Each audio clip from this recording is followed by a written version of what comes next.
కొల్లేరులో అక్రమ చేపల చెరువుల వివాదంపై సుప్రీంకోర్టు నియమించిన కేంద్ర సాధికార కమిటీ కీలక ఆదేశాలు జారీ చేసింది.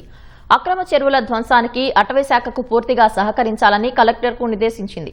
కొల్లేరులో తాజా ఆక్రమణలు, అక్రమ గట్ల నిర్మాణంపై ఆంధ్రప్రదేశ్ ప్రభుత్వాన్ని కమిటీ నివేదిక కోరింది. కొల్లేరు అభయారణ్యం పరిధిలోని అక్రమ చెరువులకు విద్యుత్ కనెక్షన్లపై కమిటీ తీవ్ర ఆగ్రహం వ్యక్తం చేసింది. అటపాక పక్షుల కేంద్రానికి నీటి సరఫరా నిలిపివేయటాన్ని కమిటీ తప్పుబట్టింది. కొల్లేరులో కాలుష్యం పెరగటంపైన ఆగ్రహం వ్యక్తం చేసింది. కొల్లేరు లేక్ ప్రొటెక్షన్ కేసులో కలెక్టర్కు కీలక ఆదేశాలు జారీ చేసింది. అక్రమ చేపల చెరువుల ధ్వంసానికి అటవీ శాఖకు పోర్టు సహకరించాలని కలెక్టర్కు స్పష్టం చేసింది.